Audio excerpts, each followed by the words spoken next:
Modern history की class चल रही है। भारत में प्रेस एवं शिक्षा का विकास। प्रेस के विरुद्ध प्रतिबंध। समाचार पत्रों का प्रत्यक्षण अधिनियम 1799। लॉर्ड वेलेजली ने कंपनी की नीतियों का दुष्प्रचार रोकने के लिए समाचार पत्रों का प्रत्यक्षण अधिनियम 1799 बनाया, जिसके तहत समाचार पत्रों का मुद्रकों, संपादकों एवं पत्र स्वामियों का नाम प्रकाशित करना अनिवार्य कर दिया गया। इस अधिनियम के तहत चार्ल्स मैकलीन के समाचार पत्र बंगाल किरकारों के खिलाफ कड़ी कार्यवाही की गई, जिसका प्रतिरोध चार्ल्स मैकलीन ने किया। परिणामस्वरूप लॉर्ड वेलेजली को अपने पद से त्यागपत्र देना पड़ा। 1818 ईसा में लॉर्ड हेस्टिंग्स ने इस अधिनियम को समाप्त कर दिया। अनुज्ञप्ति नियम 1823। जब 1823 ईसा में जॉन एडम्स कार्यवाहक गवर्नर जनरल बना, तब उसने समाचार पत्रों को प्रतिबंधित करने के लिए अनुज्ञप्ति नियम 1823 बनाया।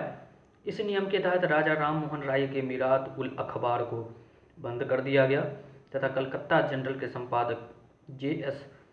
वर्किंघम को इंग्लैंड निर्वासित कर दिया गया। अनुज्ञप्ति नियम 1823 के मुख्य प्रावधान थे: प्रकाशक तथा मुद्रक को मुद्रणालय स्थापित करने के लिए कंपनी से अनुज्ञप्ति लेनी होगी। इस नियम का अनुपालन न करने पर 400 जुर्माना अथवा कारावास का दंड होगा। दंडाधिकारियों के बिना अनुज्ञप्ति वाले मुद्रणालयों को जब्त करने का अधिकार होगा। गवर्नर जनरल को अनुज्ञप्ति को रद्द करने अथवा नया प्रार्थना पत्र मांग लेने का अधिकार होगा। भारतीय समाचार पत्रों का मुक्तिदाता। 1823 ईसा के अनुज्ञप्ति नियमों का कार्यवाहक गवर्नर जनरल चार्ल्स मैटकॉफ ने भारत सरकार के विधि सदस्य लॉर्ड मैकाले की अध्यक्षता से 1835 ईसा में रद्द कर दिया तथा नया नियम liberation of the Indian press अधिनियम बनाया, जिसके तहत प्रकाशकों एवं पत्र स्वामियों को केवल प्रकाशन जगह का नाम सरकार को सूचित करना अनिवार्य बनाया।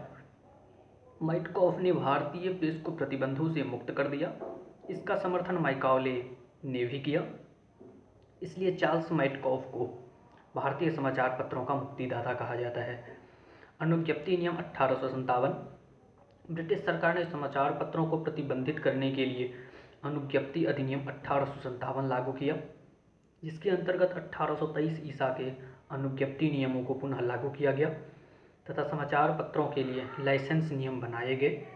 ये नियम 1 वर्ष के लिए लागू किए गए थे, जिसके उपरांत मैटकॉफ के पूर्ववर्ती नियम लागू हुए। पंजीकरण अधिनियम 1867। यह अधिनियम समाचार पत्रों की बढ़ती लोकप्रियता विशेषकर सोम प्रकाश के विरुद्ध पारित किया गया था।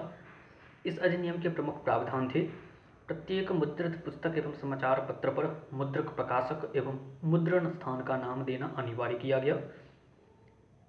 प्रकाशन के 1 माह के भीतर मुद्रित समाचार पत्र पुस्तक की एक निःशुल्क प्रति स्थानीय सरकार को देनी होती थी।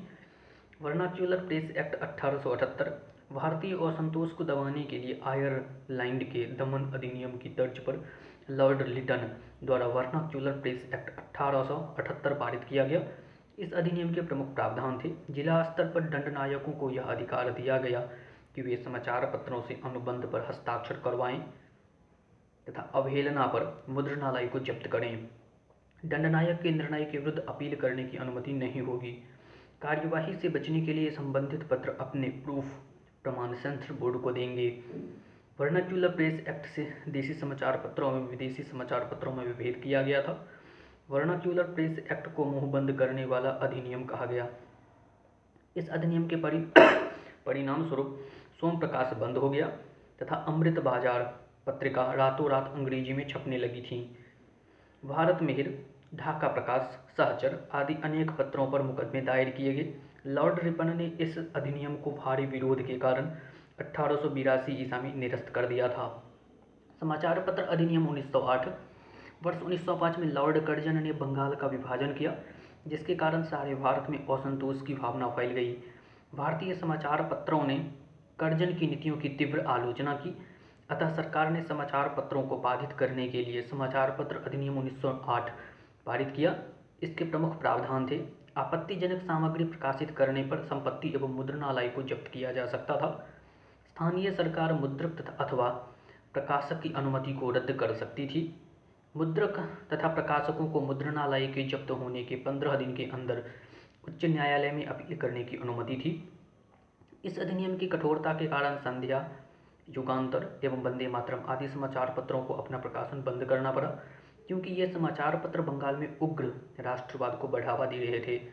भारतीय समाचार पत्र अधिनियम 1910। ब्रिटिश सरकार ने समाचार पत्रों पर प्रभावी नियंत्रण लगाने के लिए भारतीय समाचार पत्र अधिनियम 1910 लागू किया।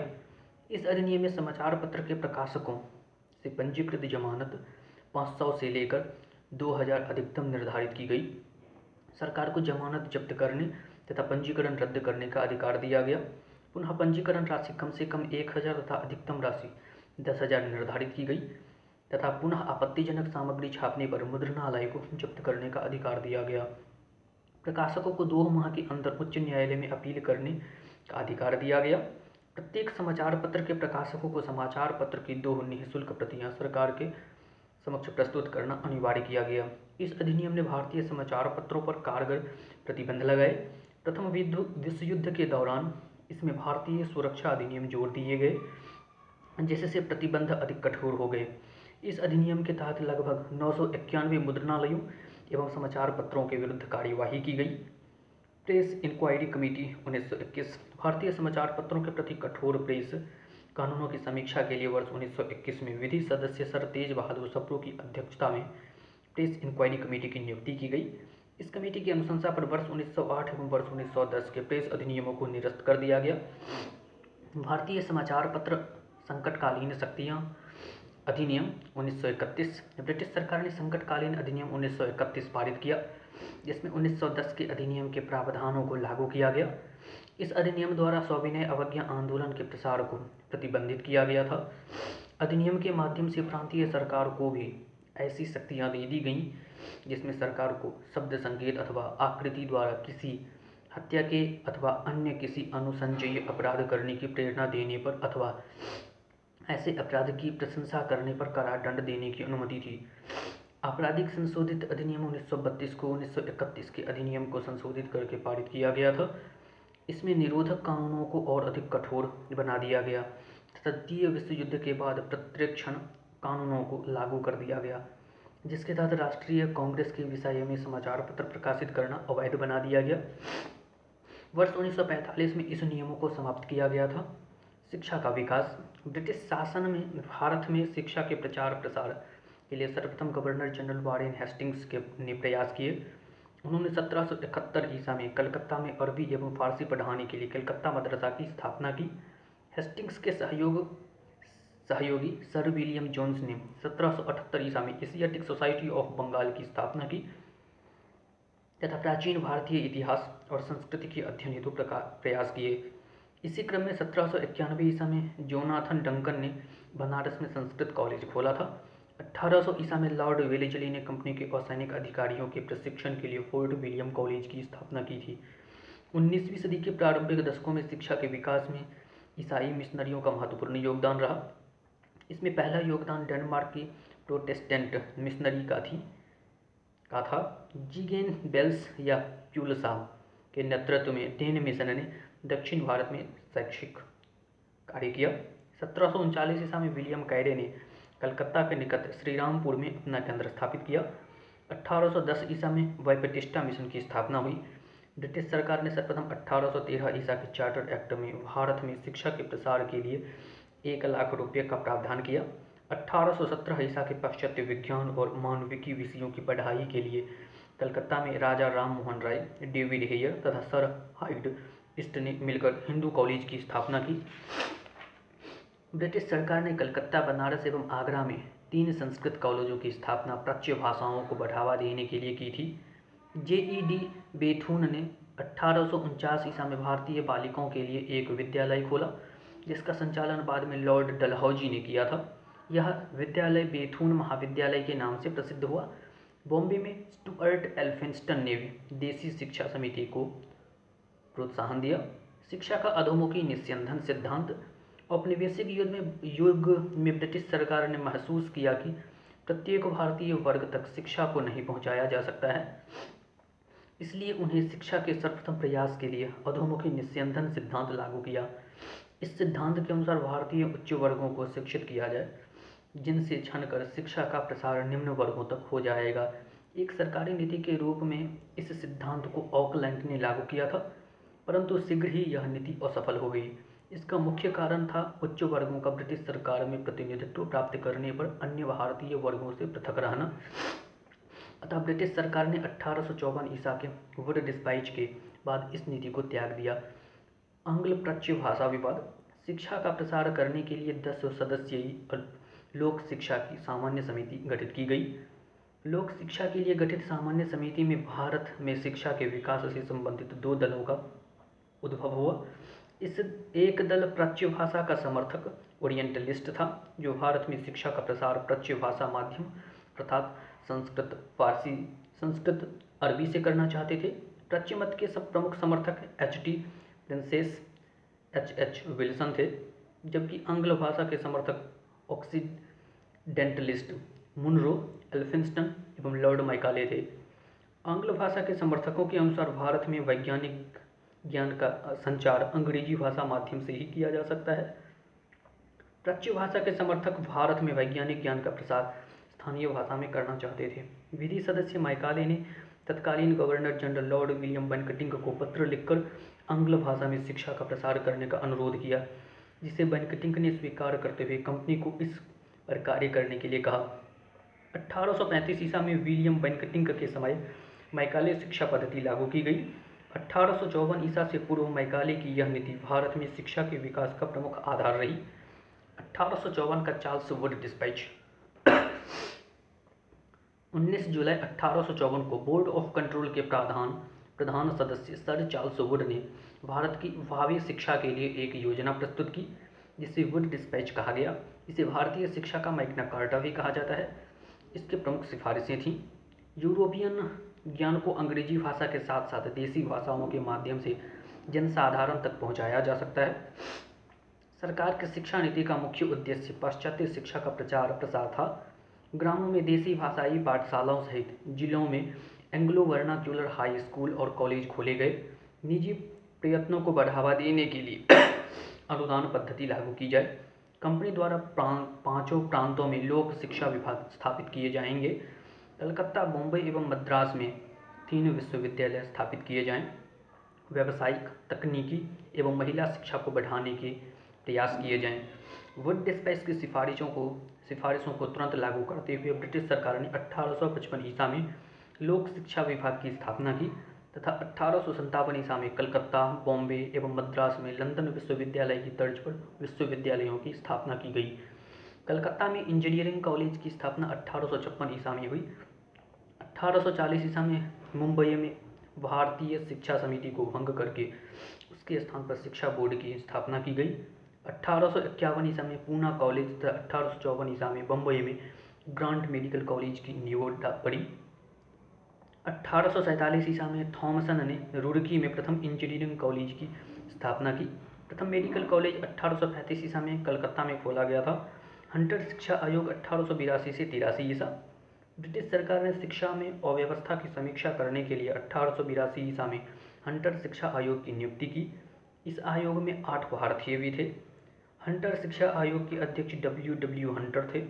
इस आयोग को प्राथमिक तथा माध्यमिक शिक्षा के प्रसार के लिए भी उपाय सुझाने थे।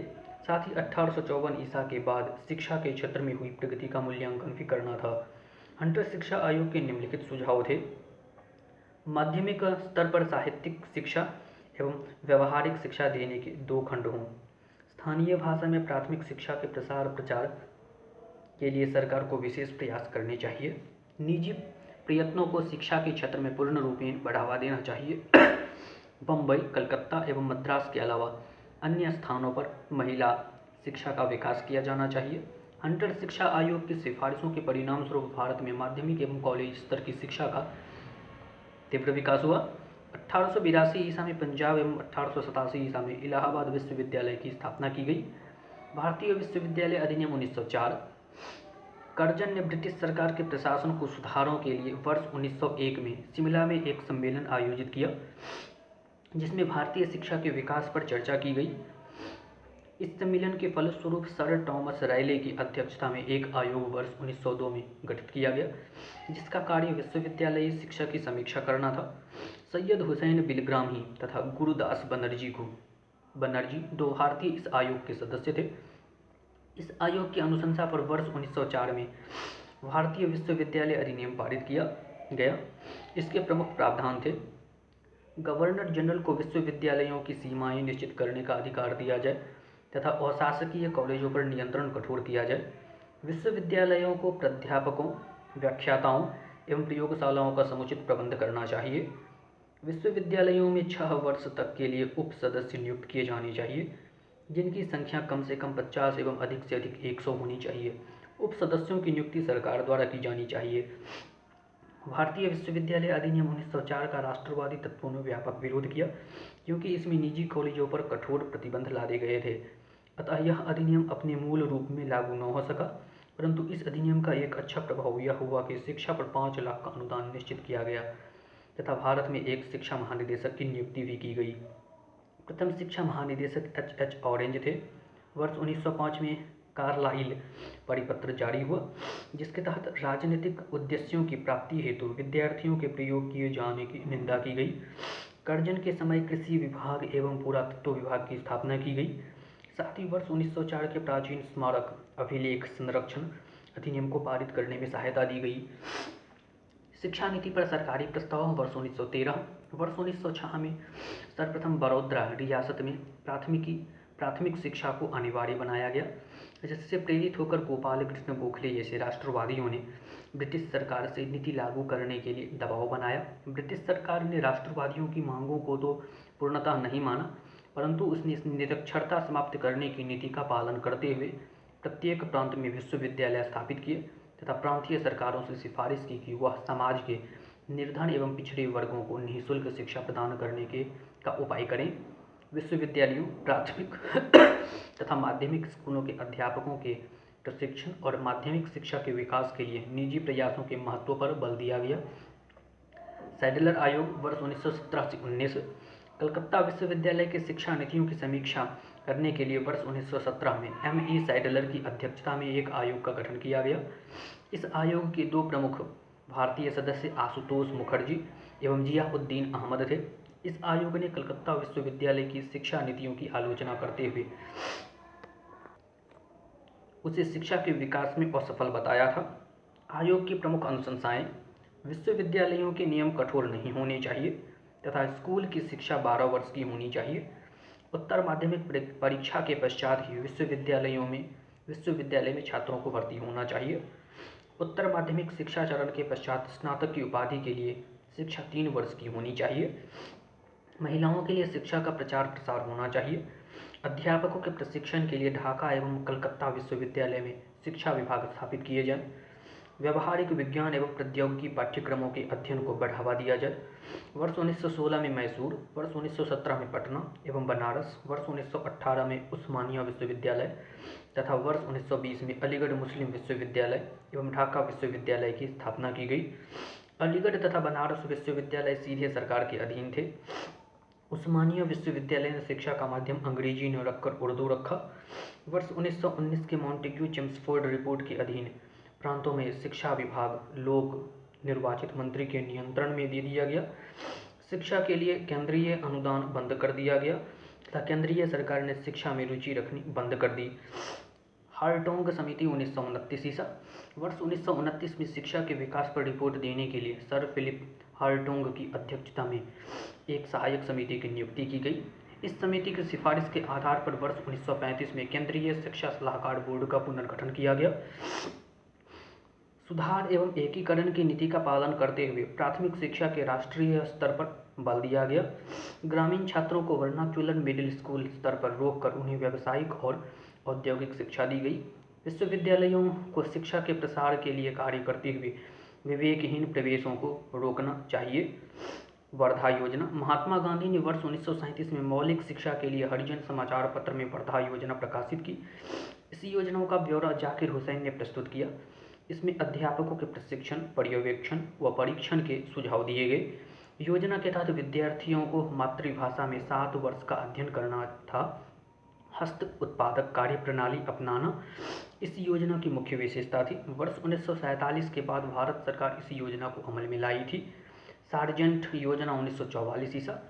वर्ष 1944 में भारत सरकार ने शिक्षा सलाहकार सर जॉन सार्जेंट के सुझाव पर एक राष्ट्रीय शिक्षा योजना तैयार की, जिसे सार्जेंट योजना कहा गया। इसके प्रमुख प्रावधान थे: 6 से 11 वर्ष के बच्चों के लिए निःशुल्क और अनिवार्य शिक्षा का प्रबंध हो, प्रारंभिक एवं उच्च माध्यमिक विद्यालय स्थापित किए जाएं, 11 से 17 वर्ष तक के बच्चों के लिए 6 वर्ष की शिक्षा व्यवस्था की जाए, उत्तर माध्यमिक श्रेणी समाप्त की जाए, 40 वर्ष से देश में शिक्षा के पुनर्निर्माण का कार्य होना चाहिए। 40 वर्ष में योजना का मूल्यांकन। पश्चिमी शिक्षा का तत्कालीन राजनीति तथा भारतीयों की राजनीतिक गतिविधियों पर गहरा असर पड़ा था। उन प्रांतों में जहाँ पश्चिमी शिक्षा का अधिक प्रसार हुआ था, राजनीति और शिक्षा के मध्य स्पष्ट संबंध था, तथापि इस मापदंड को सामान्य रूप से नहीं अपनाया जा सका। इसका यह कारण है कि वे प्रदेश भी जिनमें उस प्रदेश की भाषा में शिक्षा का प्रसार नहीं हुआ, जैसे आंध्र प्रदेश तथा गुजरात, वर्ष 1920 तक राजनीति के रूप में सक्रिय हो गए थे। वर्ष 1920 से पहले की तुलना में राजनीति में पश्चिमी शिक्षा प्राप्त भारतीयों की प्रधानता कम हो गई थी।